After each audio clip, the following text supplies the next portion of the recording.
cómo gastan su tiempo las personas de todo el mundo y qué nos dice esto sobre las condiciones de vida.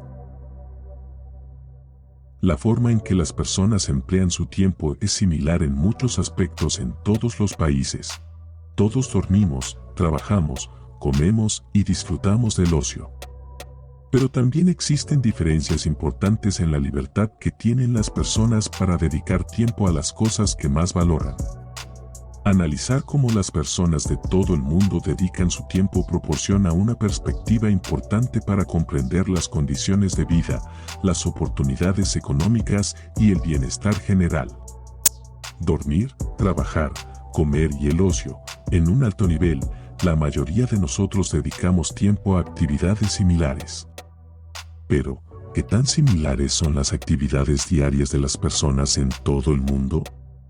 Esto es algo que vale la pena considerar, no solo para satisfacer nuestra curiosidad, sino porque las diferencias en la forma en que pasamos el tiempo nos brindan perspectivas significativas sobre las condiciones de vida, las oportunidades económicas y el bienestar general. Aquí echamos un vistazo a los datos. Exploramos algunos de los patrones clave que surgen de las encuestas de uso del tiempo entre países y luego profundizamos para comprender cómo estas diferencias son importantes para el bienestar de las personas.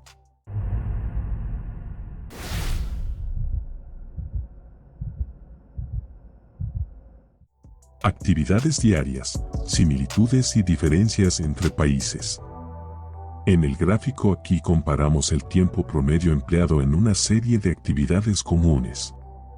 Los datos provienen de la OCDE y reúnen estimaciones diarias de tiempo en los que se pide a los encuestados que registren la secuencia de lo que hicieron durante un día específico, así como de cuestionarios generales en los que se pide a los encuestados que recuerden la cantidad de tiempo dedicado a diferentes actividades en un día específico de la semana anterior. Lo primero que destaca es que, de hecho, existen muchas similitudes entre países. Esto no es sorprendente. La mayoría de nosotros tratamos de dividir nuestros días en trabajo, descanso y diversión, por lo que existen algunos patrones predecibles. Pasamos la mayor parte del tiempo trabajando y durmiendo, y el trabajo remunerado, las tareas del hogar, el ocio, la comida y el sueño suman juntos el 80 a 90% de los 1440 minutos que todos tenemos disponibles todos los días. Pero si miramos de cerca, también vemos algunas diferencias importantes. Considere dormir, por ejemplo. De esta muestra de países, los surcoreanos duermen menos, con un promedio de 7 horas y 51 minutos de sueño todos los días.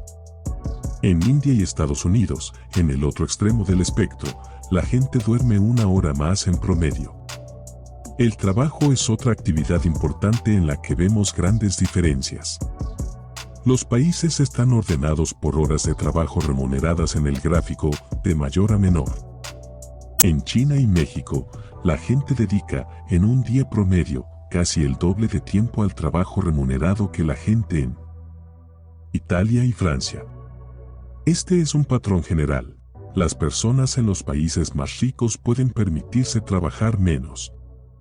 Tenga en cuenta que este gráfico muestra la media de todas las personas en edad laboral, de 15 a 64 años, estén o no empleadas. Las diferencias en la demografía, la educación y la prosperidad económica contribuyen a estas desigualdades en el trabajo y el uso del tiempo. Pero lo que está claro en el gráfico aquí es que también hay algunas diferencias en el uso del tiempo que no se explican bien por las diferencias económicas o demográficas. En el Reino Unido, por ejemplo, la gente pasa más tiempo trabajando que en Francia, pero en ambos países las personas informan que dedican una cantidad de tiempo similar a las actividades de ocio. Es probable que las diferencias culturales jueguen un papel aquí. Los franceses parecen dedicar mucho más tiempo a comer que los británicos y, en este sentido, los datos coinciden con los estereotipos sobre la cultura alimentaria. Las personas en Francia, Grecia, Italia y España informan que pasan más tiempo comiendo que las personas en la mayoría de los demás países europeos. El país donde la gente pasa menos tiempo comiendo y bebiendo es Estados Unidos, 63 minutos. Más allá de los promedios. La brecha de género en el tiempo libre. Ir más allá de los promedios nacionales revela importantes desigualdades dentro de los países. La brecha de género en el tiempo libre, por ejemplo, es una dimensión clave en la que existen grandes desigualdades. El gráfico aquí se basa en los mismos datos de uso del tiempo descritos anteriormente, pero muestra el tiempo libre total para hombres y mujeres por separado. El tiempo para los hombres se muestra en el eje horizontal, mientras que el tiempo para las mujeres aparece en el eje vertical. La línea diagonal punteada denota paridad de género, por lo que cuanto más lejos esté un país de la línea diagonal, mayor será la diferencia entre hombres y mujeres. Como podemos ver, en todos los países el tiempo de ocio promedio de los hombres es mayor que el de las mujeres. Todas las burbujas están por debajo de la línea diagonal, pero en algunos países las brechas son mucho mayores. En Noruega la diferencia es muy pequeña, mientras que en Portugal los hombres reportan casi un 50% más de tiempo libre que las mujeres. Un factor clave que impulsa estas diferencias en el tiempo libre es la brecha de género en el trabajo no remunerado. Como explicamos en detalle en un puesto de acompañante, las mujeres son responsables de una cantidad desproporcionada de trabajo no remunerado y, como resultado, tienen menos ocio. ¿Por qué deberíamos preocuparnos por las diferencias en el uso del tiempo? Todos y cada uno de nosotros tenemos el mismo presupuesto de tiempo, 24 horas al día y 365 días al año. Pero, por supuesto, no todos podemos optar por dedicar tiempo a las actividades que más disfrutamos. Las diferencias en nuestra libertad para asignar tiempo a las cosas que disfrutamos son la razón principal por la que los datos sobre el uso del tiempo son importantes para estudiar las condiciones de vida. En el Reino Unido, los investigadores del Center for Time Use Research vincularon los diarios de uso del tiempo con las evaluaciones de disfrute de los encuestados en una escala del 1 al 7, para comprender mejor la conexión entre el uso del tiempo y el bienestar. El gráfico aquí, que hemos adaptado del libro Lo que realmente hacemos todo el día, de los profesores Jonathan Gersunay y Oriel Sullivan, muestra los resultados. Las estimaciones corresponden a los niveles promedio de disfrute reportados para cada actividad con intervalos de confianza. Vemos que las actividades que más se disfrutan son las actividades de descanso o de ocio, como salir a comer, dormir, ir a eventos deportivos, jugar a videojuegos o asistir a espectáculos culturales. Las actividades que reciben las calificaciones más bajas incluyen hacer las tareas escolares, buscar trabajo o hacer las tareas del hogar. La actividad en la que la gente muestra la mayor variación en el disfrute es trabajar en un segundo trabajo. Esto probablemente refleja la diferencia entre las personas que trabajan en un segundo trabajo porque quieren y las que tienen un segundo trabajo porque tienen que hacerlo. Conclusión.